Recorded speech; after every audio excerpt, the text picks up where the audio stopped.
hiburan. Sehingga banyak orang kecewa, marah sama keadaan. Dan solusinya ya tidak saling bisa mengontrol. Orang tua tidak aware kepada anaknya bagaimana masa ini terhadap alat-alat yang digunakan tadi. Tetapi begini, bagi saya tragedi ini adalah satu tragedi nasional ke depan tadi disebutkan akan mengkhawatirkan. Iya, ini akan mengancam kerusakan, akan mengancam peradaban. Jadi bagi saya negara harus bertanggung jawab untuk mengatasi hal-hal seperti ini. Anak ini tadi saya katakan dia belum ada knowingly, dia belum ada satu pengetahuan mengenai apa keinginan itu kalau dilakukan ya. Ada orang biasanya punya keinginan dan punya tindakan ya. Adanya satu will dan ada satu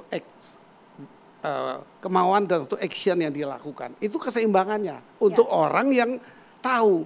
Jadi bagi saya kalau menghukum orang itu karena dia harus tahu, dia mesti sadar bahwa itu salah, baru bisa dihukum. Kalau orang tidak punya ingatan, orang yang kurang ingatan kan tidak bisa dihukum juga. Tapi bagaimana dengan efek jera itu tadi, Prof? Ya oleh karena itu efek jera menjadi tidak bisa diterapkan dengan tepat ya. Karena kejeraan seperti apa dia tidak paham. Dia tidak mengerti itu. Bahwa dia itu berbuat yang nanti ada ancaman hukuman yang sangat mengkhawatirkan. Negara mempunyai kebijakan baik melalui undang-undang bahwa anak-anak di bawah umur 12 sampai 18 itu dihukum setengah dari ancaman hukuman orang dewasa. Itu sepertinya solusi untuk diberi kesempatan orang ini diberi pelajaran, bukan penjaraan. Dia nggak tahu penjaraan itu, anak-anak muda itu. Nah tadi saya katakan itu. Bagaimana ada beberapa tempat lebih dari 4 yang saya ikuti. Membunuh ibu kandungnya, membunuh ayahnya.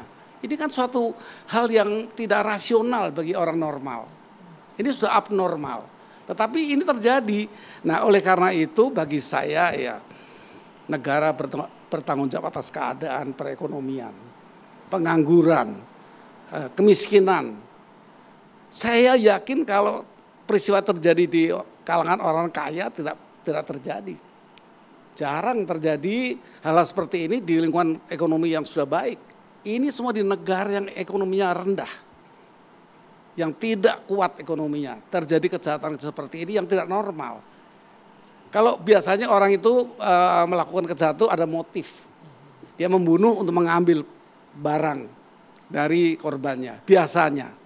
Ini tidak ditemukan barang apa yang dia ambil. Tidak ada satupun ada manfaat yang kita logis untuk kita bisa memahami. Ini tidak logis.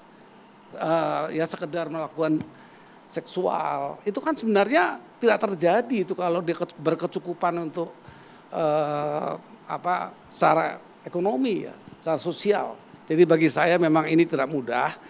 Tadi cuatan tadi sangat baik untuk dikaji. Kalau kita bicara handphone menjadi persoalan itu baru satu bagian yang merusak.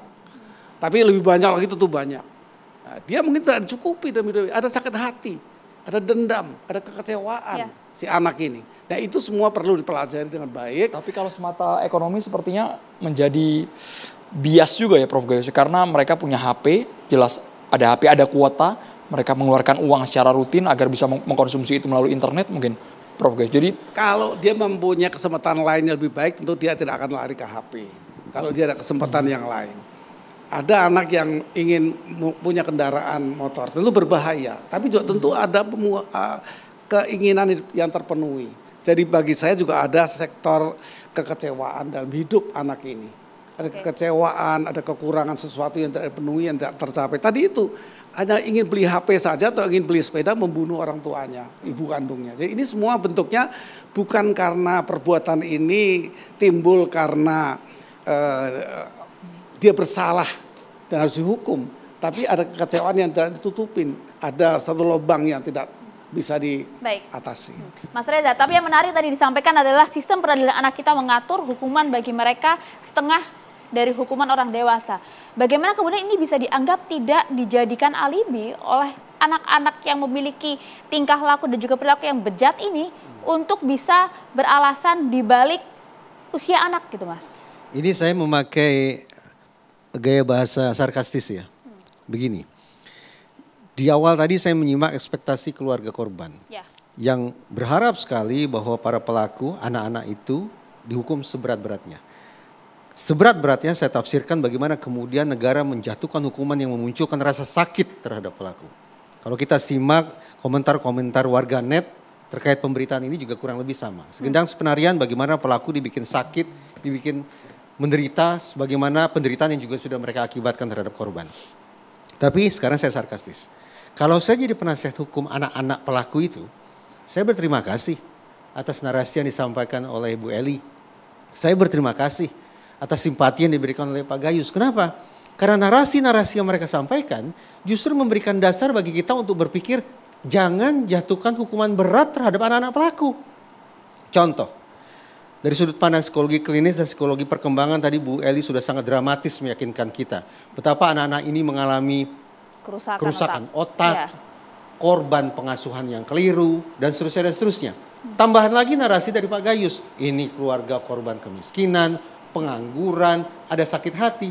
Sudah serta merta anak-anak yang awalnya kita sebut sebagai pelaku itu berkat narasi yang mereka sampaikan berdua bergeser seketika ke posisi sebagai korban. Anda narasi yang lain? Sebagai korban. Nah konsekuen, kalau kita mau konsekuen bahwa sekarang kita memandang anak-anak itu tidak lagi sebagai pelaku, melainkan sebagai korban yang sudah sedemikian rusak otaknya, maka konsekuen kita tidak menjatuhkan hukuman berat terhadap mereka.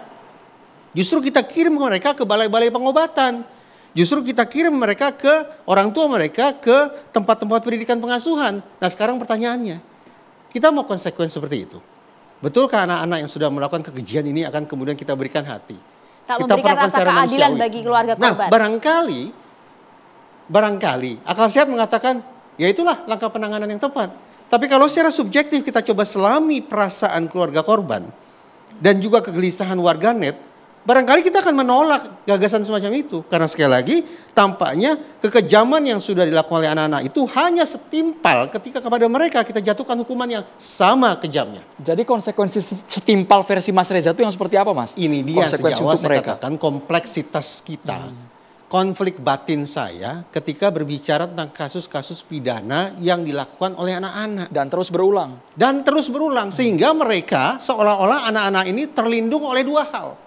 Satu, terlindungi oleh undang-undang sistem peradilan pidana anak yang memang sejak huruf pertama sudah memberikan sentuhan yang sangat humanis terhadap anak-anak pelaku pidana. Dan yang kedua, anak-anak itu terlindung oleh berbagai macam narasi atau sebutan-sebutan klinis sebagaimana disampaikan oleh Bu Eli Risman. Klinis dan undang-undang memberikan tameng kepada anak-anak itu. Wajar kalau kemudian tidak muncul efek jera. Anak-anak itu mungkin saja mengulangi perbuatannya, anak-anak lain akan meniru perbuatan jahat serupa. Karena sekali lagi seolah-olah terlindungi oleh undang-undang SPPA dan terlindungi oleh berbagai macam sebutan klinis yang disematkan oleh para kolega psikologi klinis kepada anak-anak itu. Menafsirkan hukuman berat setimpal untuk anak-anak ini seperti apa? Sesaat lagi Ibu dan Bapak ditanggapi, kita nanti minta tanggapan juga respon dari pihak keluarga. Hanya di Catatan Demokrasi pemirsa.